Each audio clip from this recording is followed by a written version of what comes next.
Assalamualaikum warahmatullahi taala wabarakatuh dan selamat pagi. Nama yang diberi ialah Muhammad Nazrain bin Buniran, nombor matrik 196591. Dalam subjek patologi hutan, hari ini saya akan membincangkan tentang apa itu virus. Virusologi merupakan orang yang mengkaji tentang virus. Para ahli virologis telah bertokolusmus untuk mencari maksud yang sesuai untuk virus. Tapi apabila mereka sudah menjumpai suatu virus, suatu definition untuk virus, tapi nanti terdapat pencegahan kerana setiap kali mereka beranggapan yang mereka sudah menemui maksud yang sesuai, tetapi ada setengah virus tu tidak memenuhi syarat-syarat definisi yang mereka jumpai. Tetapi menurut Oxford English Dictionary, virus ni bermaksud ejen yang berjangkit yang biasanya terdiri daripada molekul asid nukleik dalam lapisan protein. Dan ianya lebih kecil, ianya terlalu kecil untuk dilihat melalui mikroskop cahaya dan ianya boleh multiply hanya di dalam living cell di dalam host tersebut. Bercerita mengenai serba sedikit tentang sejarah penemuan virus. Pada tahun 1883, berlakunya penyakit pada tembakau. Peneliti daripada Jerman iaitu Adolf Meyer mendapati bahawa cecair pokok yang sakit tersebut dapat menjangkiti pokok yang sihat. Pada ketika itu, orang ramai beranggapan bahawa penyakit tersebut berpunca daripada bakteria. Tetapi apabila disaring menggunakan penapis bakteria, terdapat partikel lebih kecil daripada bakteria yang menyebabkan makhluk tersebut boleh lolos menggunakan penapis bakteria. Benjerit mendapati bahawa terdapat makhluk halus daripada bakteria dan strukturnya lebih mudah berbanding bakteria. Dan penyebab penyakit tembakau ini mampu bereplikasi ataupun membiak pada sel yang ia jangkiti. Pada tahun 1935, Wendell Stanley menemukan sesuatu yang mengejutkan, iaitu makhluk tersebut boleh dikristalkan dan ianya boleh dihidupkan kembali. Makhluk itu disebut sebagai virus dan ataupun dikenali sebagai TMV, iaitu Tobacco Mosaic Virus. Untuk virus classification pula, kat sini didapati bahawa terdapat 7 kelas virus, iaitu seperti Enterobacteria phage T4, Bean Golden Mosaic, Saccharomyces cerevisiae LA, polio, influenza, feline leukemia dengan cauliflower mosaic. Contoh tersebut tu merupakan contoh untuk daripada virus kelas pertama hingga virus kelas ke-7. Untuk replication process pula, setiap proses replication diorang ni untuk virus ni berbeza mengikut kelas-kelas, iaitu terdapat 7 kelas yang seperti yang dibincangkan sebentar tadi.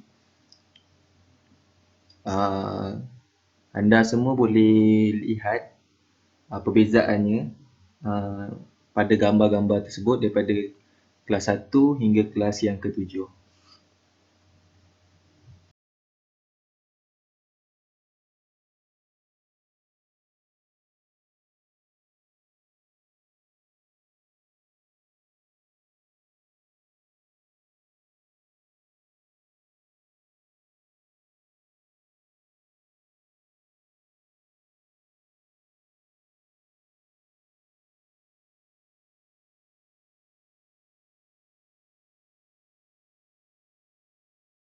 Okey, kita beralih pula kepada transmission of virus. Virus ni dia menggunakan metod yang meluas untuk menyebarkan dia punya penyakit tu daripada satu host ke satu host yang lain. Secara umumnya terdapat dua jenis transmisi, iaitu horizontal dengan vertical. Horizontal ni bermaksud penyebaran melalui satu host, one individual host to another. Maksudnya macam satu individual host ke satu individu host yang lain. Manakala vertical ini bermaksud memindahkannya daripada macam bapa ke anak, maksudnya macam induk ke baka. Kebanyakan virus yang telah di-study, dah dipelajari, mereka melakukan transmisi secara horizontal ataupun kedua-duanya sekali, iaitu vertical dan horizontal. Kebanyakan virus yang menyebabkan manusia sakit melakukan transmisi secara horizontal, manakala untuk pokok liar dia berlainan, bertentangan, iaitu melalui vertically, iaitu melalui biji benih.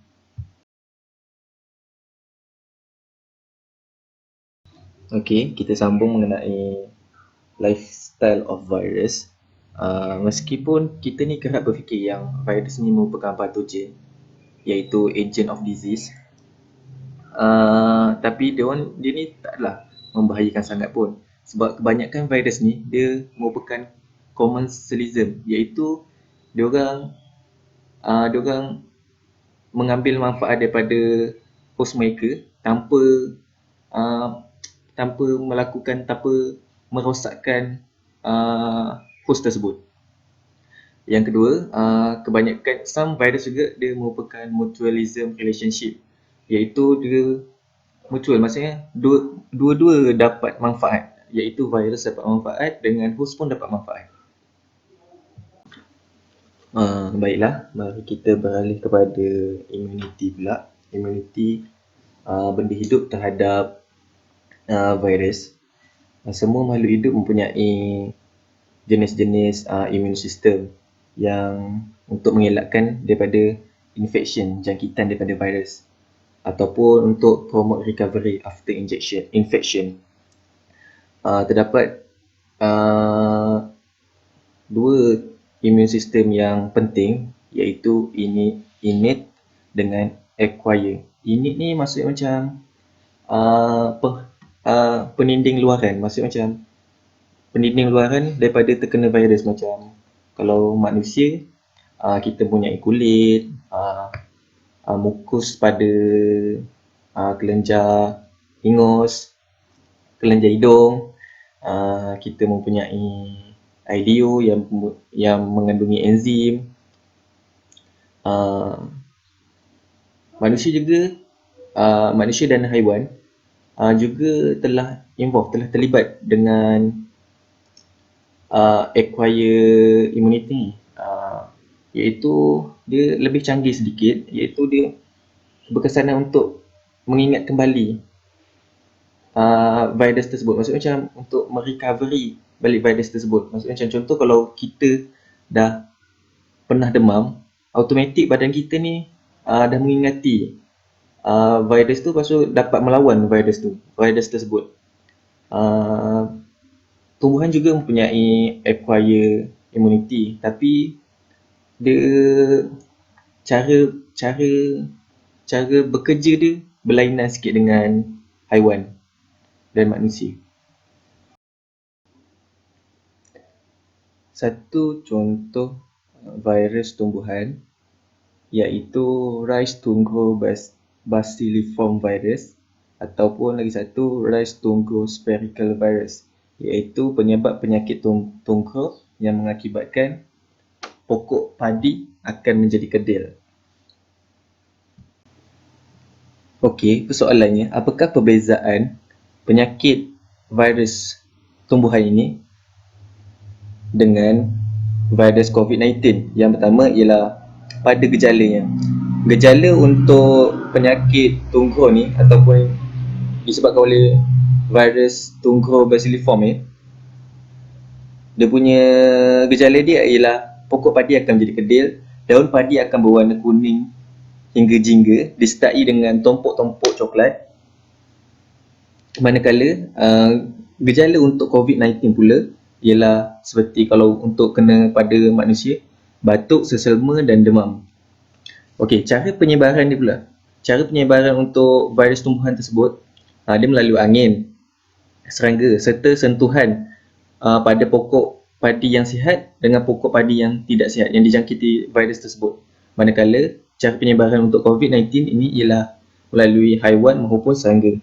Haiwan maupun manusia. Silap.